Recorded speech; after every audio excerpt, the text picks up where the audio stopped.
This video is presented by mybookie.ag. What's up, guys? Here are my predictions for UFC 256 this Saturday. The card is pretty clean. Some amazing fights throughout it, but it has been plagued with a lot of pullouts. Whether it be because of the COVID, whether it be because of injuries, we've probably never seen a card change as much as this one. We had Kamaru Usman on this card versus Gilbert Burns. We had Amanda Nunes versus Megan Anderson. Petroyan versus Aljamain Sterling. We had other championship fights on this card. And now what you see here is Angela Hill's out of her fight. Andrea Lee and Gillian Robertson has been scratched as well. But we still got a crazy, wild main event. An even crazier and wilder co-main event. Moreno moving up to 155 for the first time in the UFC, facing a very credible opponent in Fiziev. The young Kevin Holland finally going out there to prove himself against a longtime veteran. Crazy is not even in the top 15 right now because maybe his venture to 205 got him out of the rankings at 185. He's gonna have a hard task against Jacare Souza, another older Junior Dos Santos taking on one of the most promising prospects in the heavyweight division's history in Ciryl Gane. Cub Swanson is back. Mackenzie Dern versus Verna is going to be an extremely interesting grappling match. Both very high-level Brazilian Jiu-Jitsu artists. Gavin Tucker versus Billy Quarantillo is one of the absolute best fights on this card. It's very overlooked. That is your sleeper of the entire night. And of course, Li Jing Liang versus Dwight Grant is going to be fireworks. But we are going to start with that prospect, man. Ciryl Gane versus Junior Dos Santos. This is a very interesting fight, and I do think it's closer than a lot of people think about this because Ciryl Gane is relatively untested right now. He's only 6-0 in his professional MMA career. Yes, he comes from kickboxing, and he has a lot of time over there, but he's fighting one of the most experienced heavyweights of our generation. And JDS, even to this day, he's no real slouch. A lot of people look at his 3-loss streak against Rosenstrike, Curtis Blades, and Francis Ngannou and think he's pretty much done for the division, and now it's time for Ciryl Gane, the string of the 4th prospect, to take out Junior Dos Santos. But there's something about Ciryl Gane that allows JDS to be in the fight a little bit longer, and that is due to Gane's patience. Sometimes he will not pull the trigger to get the opponent out of there quickly, and that will allow JDS to be in the fight for the majority of it. And you have to also know that Ciryl Gane loves to go back and forth with the opponent. Although he tends to pressure, his backstep movements always allow the opponent to take a little bit of an advancement on him, but they usually do miss given how great his movement is. And that allows JDS to be a little bit more alive in this fight rather than when he fought some other guys that pressure him heavily and expose his weaknesses. It's going to be very interesting to see if Gane shows that level of fight IQ so early in his career to be able to exploit and change his style a little bit to be more aggressive against JDS, so he does expose that pressure weakness that JDS has. When he's up against the cage, man, and he's trying to escape out of an angle, that is where JDS is so vulnerable. He doesn't pick his hands up, he doesn't counter effectively, all he really has is a big left hook, and he squares himself up due to his skipping around the cage, and there's so many openings, there's so many things Ciryl Gane or anybody can go for against JDS when he does this. But here's the thing, man. We have never seen movement like Ciryl Gane's ever in the heavyweight division. He moves like a welterweight. He's so light in there. He floats around the ring, and it's very hard for his opponents to just catch him. I mean, they can't catch him to the body, they can't catch him to the legs, and if they can't do that, they're definitely not going to catch him to the head. JDS does have pretty good leg kicks, so maybe he can make some things work out there. Maybe he can feint forward, make Ciryl Gane take that back step, throw in a leg kick, and then pressure him a little bit more, and start to find more leg kicks as the fight gets into neutral. But even then, man, JDS is a sniper. He's not a guy that moves forward, feints, and tries to find something afterward. He's a guy that feints one time and throws a big punch. That's like the most you get out of JDS. Ciryl Gane has everything else. He switches stances so well, like you saw against Downtail Mays. I mean, he was able to switch in the middle of the exchanges, which is crazy to think about. Only guys like TJ Dillashaw can do that, and we're talking about 135ers. Ciryl Gane is actually doing this. Not only that, if he gets taken to the ground because JDS believes he has better grappling, which I do think he has, do not sleep on Gane's submission skills. He has more submission wins than he does knockouts, and in the UFC, he surprised so many people. When he submitted Rafael Pessoa, who everybody believed was a better grappler, everybody did, he still submitted with an R triangle choke, which is crazy, and then he submitted Mays with a heel hook. Right, a heel hook in the heavyweight division is pretty crazy, especially in 2019. So ultimately, I am going to go with Ciryl Gane. I think his movement's too much. I think his ability to switch up targets from body, legs to head is some of the best in the entire division already. Him switching stances in a blink of an eye is going to throw off a lot of the targets for Junior Dos Santos. A sniper needs a target and a pattern before he strikes cleanly. Gane is one of the hardest guys you can snipe at. If you want to look in a more general sense, that is probably where you're going to understand how difficult this is going to be for JDS to catch him. So I'm going to go Ciryl Gane, and I'm going to go by a 3rd round TKO. I think he might impress a lot of people in this fight due to not only being patient out there and winning the striking exchanges, but also carrying it into the third round and be able to finish such a veteran in Junior Santos. And frankly, the MyBookie betting lines has Ciryl Gane as over a 4-1 favorite. I don't agree with this. That's a little bit too much. I would give him somewhere around maybe at most minus like 3 something, 320. Like that's the most I'll give it. A little bit more than 3-1 favorite is the most I'll give him. But I think a moderate one would be somewhere in the minus 200s. I think it'd be a little bit more logical. And then we go to Kevin Holland versus Jacare Souza. I am so excited for this fight. Kevin Holland was supposed to fight Jack Hermanson, but he's still getting a dangerous opponent in Jacare. So Kevin Holland is probably going to have the striking advantage overall, or at least he has more variety to his strikes. From kicks to punches, he'll switch stances sometimes. Long strikes, 81-inch reach is going to prove a little bit of a difficult task for Jacare to get through. Only in the striking though. But the takedowns are going to be there. Kevin Holland doesn't have the best takedown defense. He's definitely not going to survive against Jacare on the ground. And even though Kevin Holland has a lot of things going for him in regards to striking attacks, his movements aren't that great. I mean, he's a little bit plodding. He sits there a little bit. He'll take like 1 or 2 back steps, but they're not the fastest or the most tricky to solve. I think Jacare will see the patterns as he pressures Holland. He'll block a lot of the punches. He'll probably go to the body to expose the head or go to the body to go for a takedown, which is something a lot of people don't do. Very effective technique that Jacare can go for. Double leg takedown, take it to the ground,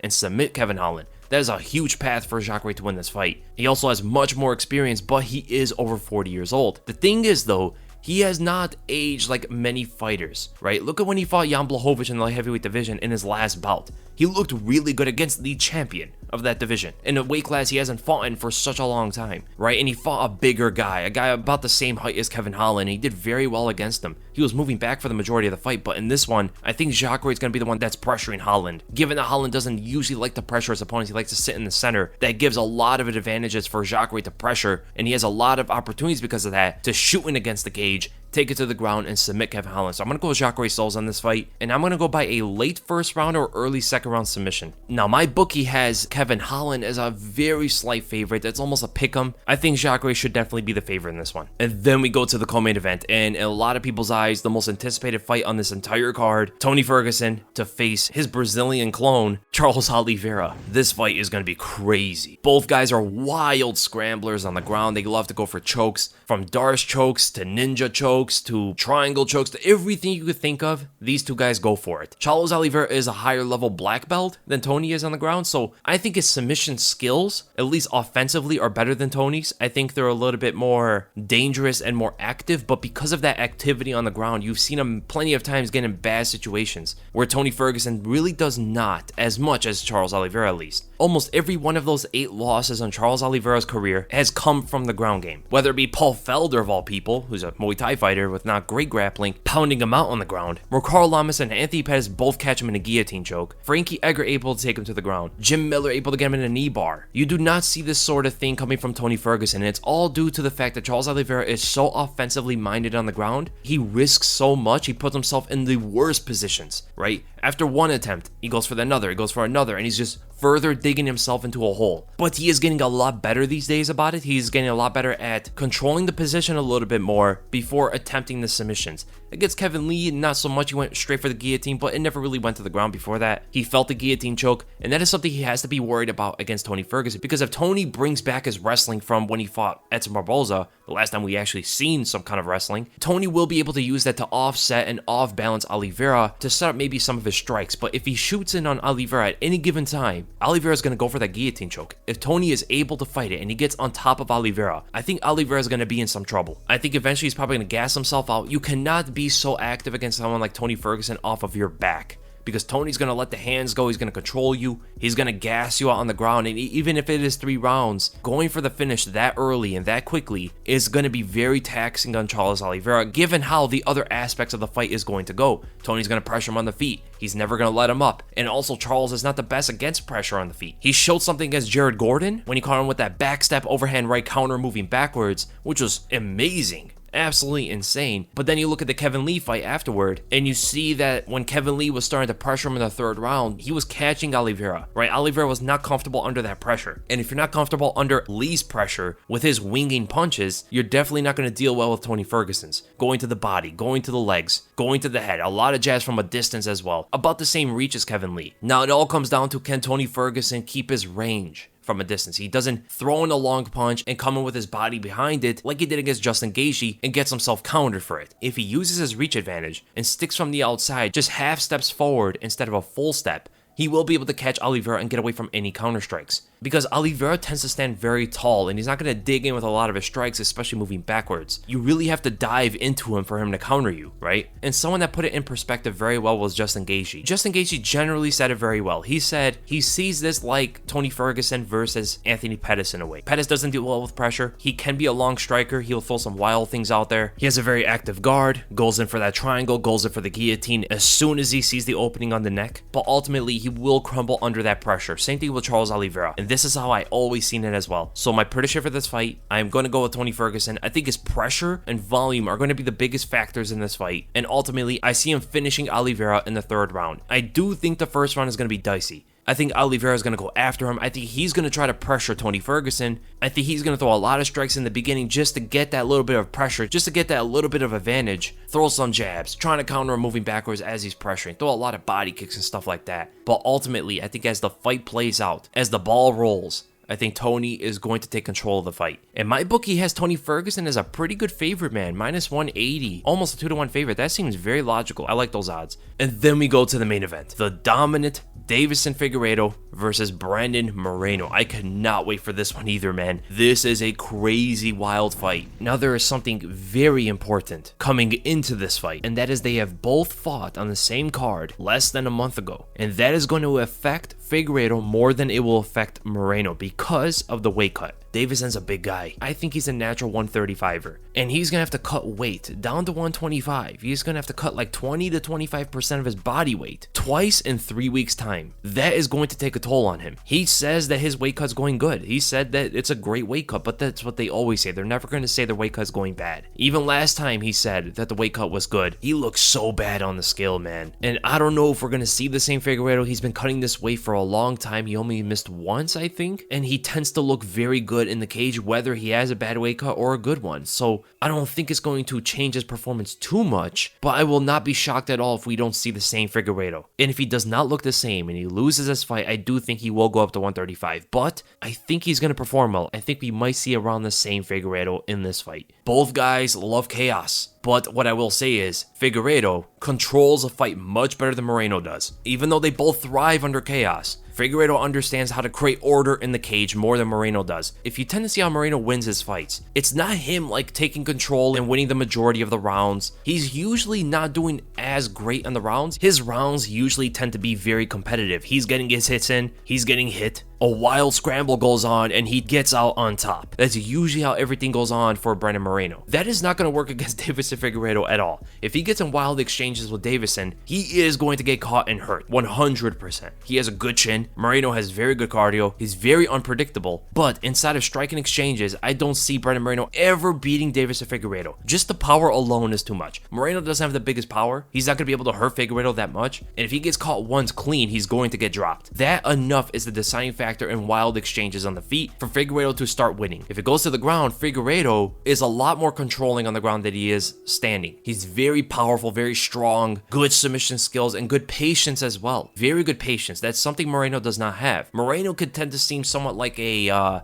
Charles Oliveira on the ground. Not as high level, of course, but the fact that he scrambles so much, he goes for so much, he attacks so much, it can absolutely get him into trouble. His punches are very looping, and as we all know, straight punches beat looping punches, especially from a guy who strikes from farther ranges. Like Deiveson Figueiredo also has much better movement, more athletic, more powerful, faster, better chin. Yeah, man, I don't see this fight going that well for Brandon Moreno, but because of his toughness and because of how well he scrambles, I think he will be alive in that fight for the first 2 rounds. But my prediction for this fight, I'm going to go Deiveson Figueiredo. I'm going to go by a 3rd round submission. And my bookie has Deiveson Figueiredo as a big favorite over Moreno. He's a minus 325. That doesn't seem too crazy. And I will say this, if Deiveson beats Brandon Moreno, he is 100% going to be the fighter of 2020. For sure, that's 4 wins in the year, won the title, the quickest return for a champion in UFC history. And if he finishes Moreno, that's 4 finishes in 1 year. I think he would have that spot locked. And if you are confident in Deiveson Figueiredo defeating Brandon Moreno, you can also lock that spot on mybookie.ag. No one gives you better lines and more ways to win than they do. Many good fights, and there are a lot of people I see that are going against some of the favorites on this card, specifically against Tony Ferguson. There are a lot of people who believe that Oliveira is going to defeat Tony. There are a few people that believe Moreno is going to have what it takes to defeat Figueiredo. And frankly, a lot of people believe that Jacare Souza should be able to defeat Kevin Holland, who is a slight underdog as well. And there are people who do believe that Junior Santos is going to defeat Gane, who is being pushed a little bit too quickly. There are many ways to look at these odds to maximize your earnings. And MyBookie has you covered on all of that, from submissions to knockouts to decisions. No matter what method, MyBookie has it. And if you're confident in multiple picks on this fight card, you can put them in a lineup to multiply your earnings through a parlay. And the betting lines are constantly changing. For example, Figueiredo is slightly getting smaller as a favorite as time goes on. All you gotta do is go to mybookie.ag and sign up for the deposit bonus, where MyBookie will match up your first deposit halfway all the way up to $1,000. That means if you deposit $200, you'll get $100 in free money to play with. All you gotta do is use the promo code WEASEL to activate this offer. That's promo code WEASLE to take advantage of MyBookie's sign up offer. Join mybookie.ag today, where you bet, you win, and when you win, you get paid. Now we look at these betting odds, man. So Moicano versus Fiziev is very interesting because Moicano is actually an underdog where I think he should be the favorite. I understand he's going up to 155 and Fiziev is no slouch at all, man. But I do believe Moicano should probably be a slight favorite. Now this one's a little bit surprising. Chase Hooper is almost a 4-1 favorite over Peter Barrett. Now here's the thing, man. Barrett is a better striker overall, and Hooper just doesn't have any of the fundamentals in striking to be confident with pretty much anybody in the UFC right now. I do think Hooper's gonna win for the fact that Barrett does not have good takedown defense. He's very easily tripped from the clinch, and on the ground Hooper should have the advantage. But almost a 4-1 favorite is pretty crazy in my eyes. Barrett absolutely has a chance to win that. And everything else I pretty much agree with. So I hope you guys enjoyed the predictions. If you did, make sure to thumbs up, enjoy my content, make sure to subscribe, and I'll see you guys in the next video.